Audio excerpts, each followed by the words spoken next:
പിന്നെ നമുക്കിന്നൊരു പുളിശ്ശേരി വെക്കാം. തൈര് ഒഴിച്ചിട്ട് മോരൊഴിച്ചിട്ടൊന്നുമല്ല കേട്ടോ. ഞാൻ മാങ്ങ ഇത് പുളിശ്ശേരി വയ്ക്കുകയാണ് കേട്ടോ. എന്നുവെച്ചാൽ കുറച്ച് കഫം കിട്ടിയിട്ടുണ്ട്. അപ്പോൾ തൈര് കുറച്ച് ഇത് വേണ്ട, അതുകൊണ്ട് ഞാനിന്ന് മാങ്ങയാക്കിയിട്ട് പുളിശ്ശേരി വെക്കാം. എന്തൊക്കെയാണ് അതിൽ വെളുത്തുള്ളി എൻ്റെ ഇതിലിടുന്നതാണ്, ഇഞ്ചി, കുറച്ച് കാന്താരി, കുറച്ച് കുഞ്ഞുള്ളി ഉണ്ടാക്കി വെച്ചത്, പിന്നെ തേങ്ങ,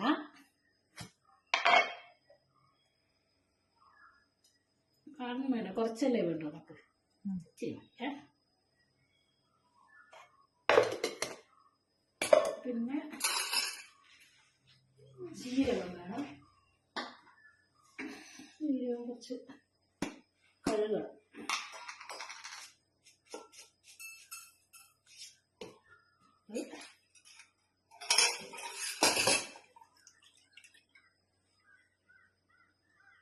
കഴുകണടി, വെയിലത്തിട്ട് ഉണക്കി വെക്കണം ജീരകം, എന്നാൽ പിന്നെ വേഗം പെട്ടെന്ന് എടുക്കാം. ജീരകം,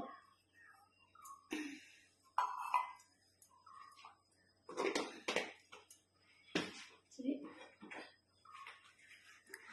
മഞ്ഞപ്പൊടി, കഴിഞ്ഞ കുറച്ച്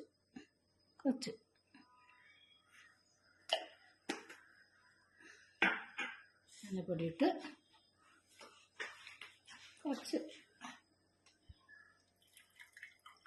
വെള്ളം ഒഴിച്ച് അരയ്ക്കും. ആ തേങ്ങയും ജീരകവും ഇഞ്ചിയും വെളുത്തുള്ളിയെല്ലാം അരച്ചത് ഇതിലേക്ക് ആക്കി വെച്ചു മൺകലത്തിൽ. ഇനി ഈ മുറിച്ച് വെച്ച മാങ്ങയില്ലേ, മാങ്ങ ഇതിലേക്കിട്ട് ഒരു ക്രഷ് ചെയ്യും. ചെറുങ്ങനെ, ഞാൻ വേവിക്കുന്നില്ല, വേവിക്കാതെ നമ്മൾ പുളിശ്ശേരി എന്ന് പറഞ്ഞാൽ എല്ലാം ചൂടാക്കിയിട്ടല്ലേ ഇതാക്കുക. ഇച്ചിരി വെള്ളം ഒഴിച്ച് ഒന്ന് മിക്സിയിലിട്ട് ക്രഷ് ചെയ്യും. ഇനി ഒന്ന് അരച്ചെടുത്തതാ, എന്നുവെച്ചാൽ തൈരിന് ബതില് മാങ്ങ ഇങ്ങനെ അരച്ചിട്ട് ഇങ്ങനെയാക്കുക. പുളിശ്ശേരിയല്ലേ, പുളിശ്ശേരി പോലെ വേണ്ടേ. അപ്പോൾ മാങ്ങ നല്ലോണം അരച്ചത് അതും ഇതിലേക്കിട്ട്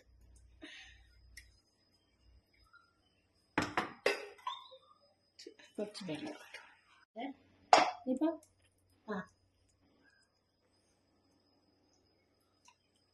ഇത് മാങ്ങ ആക്കിയതാണ്. മാങ്ങേൻ്റെ ചാറ് കഴുകിയ വെള്ളം ഇതിലേക്കാക്കി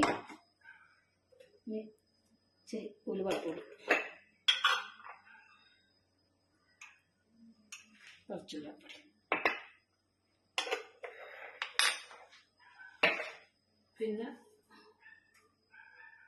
ഉപ്പ്,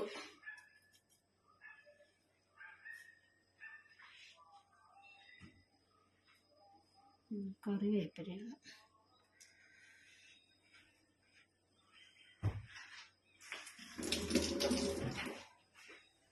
കറിവേപ്പില ഇട്ട് അരക്കുമ്പോൾ ഒരു കൊണ്ട് കറിവേപ്പില ഇട്ടിന് പിന്നെ വാങ്ങാനാവും കൂടെ.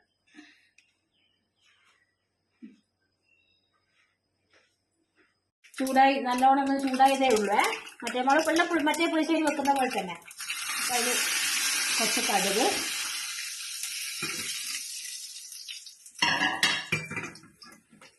രണ്ട് വറ്റൽമുളക്, ഉലുവ, പൊടിക്കാത്ത ഉലുവയായിട്ടത്. പൊടിച്ചത് ഞാൻ ആദ്യം കുറച്ച് ഇതിലിട്ടു,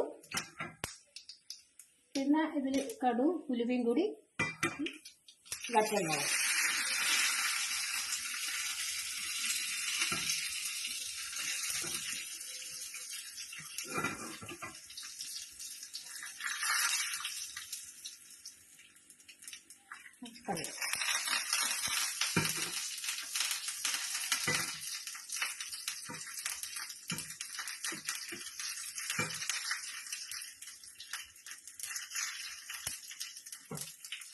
പുളിശ്ശേരി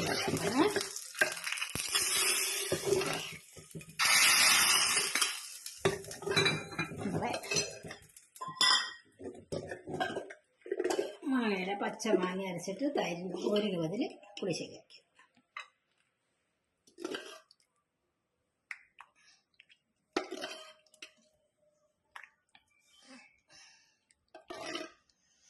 അങ്ങനെ ഇന്നത്തെ ലഞ്ച് സ്പെഷ്യൽ അല്ലേ, പുളിശ്ശേരി, മാങ്ങ പുളിശ്ശേരി. മാങ്ങ പുളിശ്ശേരി. മാങ്ങ എന്ന് വെച്ചാൽ തൈരിടാത്ത തൈര് മോരൊന്നും ചേർക്കാത്ത പുളിശ്ശേരി. എനിക്ക് ജലദോഷം പിടിച്ചുകൊണ്ട് തൈര് ഒഴിച്ച് ആക്കാൻ പറ്റുന്നില്ല മോരൊഴിച്ചിട്ട്. അതുകൊണ്ട് ഞാൻ മാങ്ങയാക്കിയിട്ട് പുളിശ്ശേരിയാക്കി. എൻ്റെ ഒരു പുളിശ്ശേരി.